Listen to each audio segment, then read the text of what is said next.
कि जन्नत में ले जाने के बजाय वो वहां ले गया जहां उसका खुद वकील था। बहरहाल मैंने खुतबे मसनूना के बाद उसी आयत करीमा की तिलावत से अपने आप को मुशर्रफ किया है जिस आयत करीमा के ज़ेल में सैयद मिसबाहुद्दीन अशरफ साहब ने कुछ कड़वी दवाएं आपको लेनी पड़ी। कड़वी थी ना भाई, लेकिन हुक्म बताते हैं कि जो दवाएं कड़वी होती हैं अगर इस्तेमाल कर लिया जाए तो फायदा जल्दी होता है। और देखें, मिसाल दे दूं, होम्योपैथ दवा आपने देखा है, होम्योपैथ की दवा कड़वी होती है कि मीठी? अगर दवा उनकी लिक्विड कड़वी भी हो तो मीठी गोली में मिलाकर के दिया जाता है ताकि खाने में आसानी हो जाए। लेकिन आया हुआ हर व्यक्ति, हर शख्स जानता है कि होम्योपैथ की दवा असर देर से करती है, लेकिन हुक्मा की कड़वी दवाएं जल्द असर करती हैं। मिसाल के तौर पर अगर किसी को फीवर लग रहा हो, बुखार लग रही हो, गांव के होम्योपैथ डॉक्टर ने भी दवा दिया, अंग्रेजी और एलोपैथिक दवाएं भी खाई, महीने गुजर गए दवा से खाते हुए, लेकिन बुखार नहीं उतर रहा है। किसी हकीम के यहां गए, उसने आपका पूरा बायोडाटा सुना, पूरी कैफियत सुनी, कहा कि घबराते क्यों हो, आज दवा दूंगा कल बुखार उतरे। दिया क्या उसने? उसने अपने दवाखाने से चिरायता निकाला। चिरायता जानते हैं? बहुत कड़वी दवा है, निकाल कर दिया, कहा ले जाओ, पानी में पकाना, 1 लीटर पानी डालना, इतना पकाना कि जब हाफ लीटर रह जाए तो गैस को बंद कर देना और इन जड़ी बूटियों को बाहर निकाल देना, चाय की छलनी से छान लेना और उसके बाद उसे पी लेना, कल मुझसे मुलाकात। अब गया, दवा तैयार की, मुंह में लिया, दवा बहुत कड़वी। घर वालों से कहता है कि इस दवा का पीना संभव नहीं है, इस दवा का पीना मुमकिन नहीं है। एक शख्स गया डॉक्टर हकीम साहब के यहाँ, कहा कि उस दवा को पीना तो बहुत मुमकिन है, कोई तरकीब हो तो बताएं। हकीम साहब ने कहा कि चंद सांसों में नहीं पीना है, एक सांस में पूरा डकार जाओ और जब पी जाओ तो चना फुला करके रखना, चंद दाने मुंह में डालना, थोड़ी देर मुंह में करवाहट रहेगी लेकिन उसके बाद वो भी खत्म हो जाएगी। लेकिन याद रखिएगा, जब उस दवा का इस्तेमाल किया गया, सुबह हुई, सो करके उठा तो बुखार रफू चक्कर है, दोपहर आया बुखार नहीं है, शाम आई बुखार नहीं है, दूसरे दिन तीसरे दिन बुखार नहीं। हकीम साहब के यहाँ गया, शुक्रिया अदा किया, कहा कि हम तो ये समझ रहे थे कि इतना इलाज करवाया है, इतना पैसा खर्च किया है, मेरा बुखार नहीं जाएगा, लेकिन हकीम साहब आपने जो जड़ी बूटी दी थी कड़वी जरूर थी, लेकिन महीनों का बुखार, मिनटों में रफू चक्कर हो गया। तो बात कभी कड़वी कही जाती है, उलमा मीठी बात भी बताते हैं, कड़वी बातें भी बताते हैं।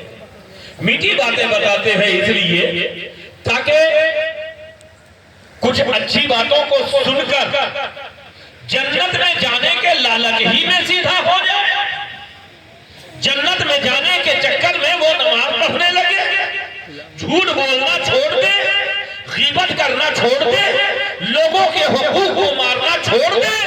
लेकिन जब बात इससे नहीं बनती है, जब मर्ज दुश्वार हो जाता है, मर्ज सख्त हो जाता है, तो डॉक्टर को कभी कभी उस बीमारी को दूर करने के लिए ऑपरेट करने की जरूरत पड़ती है। और जब ऑपरेशन करता है तो ऑपरेशन पहले वो करता क्या है, जानता है कि ऑपरेशन से पहले अगर इसे बेहोश न किया गया या एनेस्थेसिया का इंजेक्शन नहीं दिया गया तो ये चिल्लाएगा, ये रोएगा, इसके जान के जाने का भी खतरा है। तो वो करता क्या है, या तो बेहोश कर देता है और बेहोश करने के लिए स्पेशल डॉक्टर से बुलाया, या फिर एनेस्थेसिया का इंजेक्शन लगा दिया, बॉडी सुन हो गई, अब जहां काटना है काटा गया, जहां छीलना है छीला गया। याद रखिएगा, वैसे ही हमारे उलमा हैं, कभी मीठी मीठी और अच्छी बातें बताकर आपको दीन की तरफ राग़िब करना चाहते हैं, और कभी कड़वी दवाएं दे करके, ऑपरेशन करके, वक्त पर तो बड़ी तकलीफ होती है।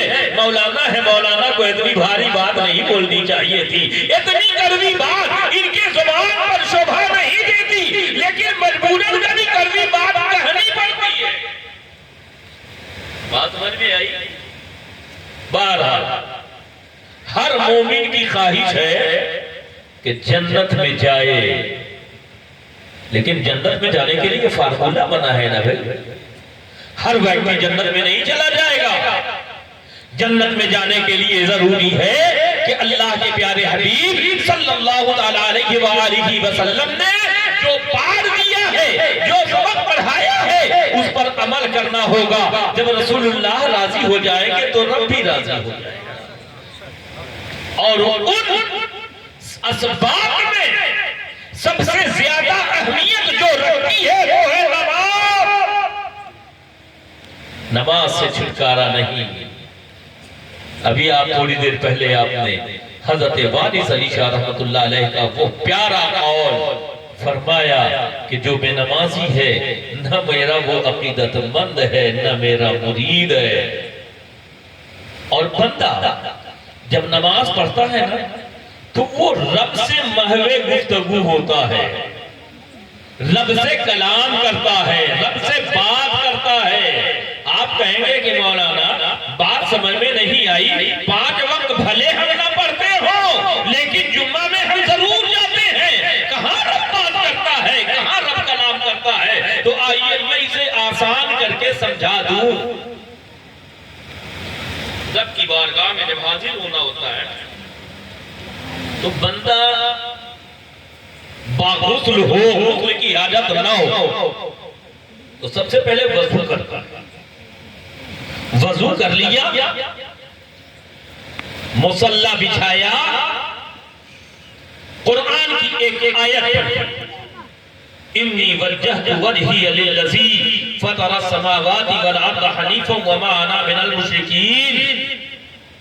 फिर नियत किया, नियत की मैंने 2 रकात नमाज फजर की फर्ज, इमाम के पीछे है तो कहा पीछे इस इमाम के मुंह मेरा काबा शरीफ की तरफ, और अगर तन्हा पढ़ना है तो इमाम के पीछे कहने की कोई जरूरत ही नहीं क्योंकि आगे उसके कोई इमाम है ही।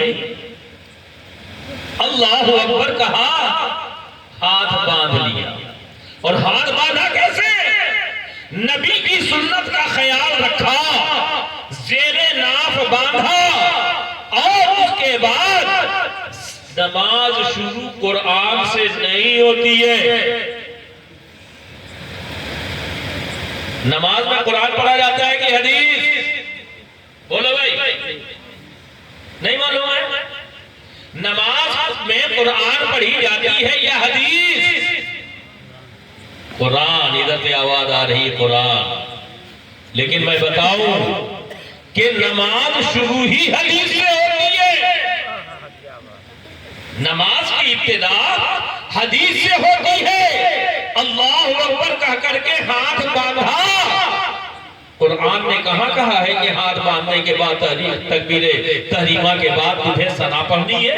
यह बात मिलती है हदीस पाक से, आक़ाए दो जहां सल्लल्लाहु अलैहि वसल्लम के अक़वाल से मिलती है। और बंदा हाथ बांधता है और सबसे पहले नबी की वो हदीस पढ़ता है जो प्यारे आका सल्लल्लाहु अलैहि वसल्लम ने अपने गुलामों को तालीम फरमाई है। पढ़ता है सुब्हानका अल्लाहुम्मा व बिहम्दिका व तबारक अस्मुका व तआला जद्दुका व ला इलाहा गैरुका। याद रखिएगा ये है क्या? तकबीरे तहरीमा के बाद बंदे मोमिन सबसे पहले रब की बड़ाई बयान करता है। और एक बार बता दो, ये तकबीरे तहरीमा है क्या? रब की बारगाह में हाजिर हो रहा है ना। आपने देखा होगा कहीं कोई जंग हो रही होती है और कोई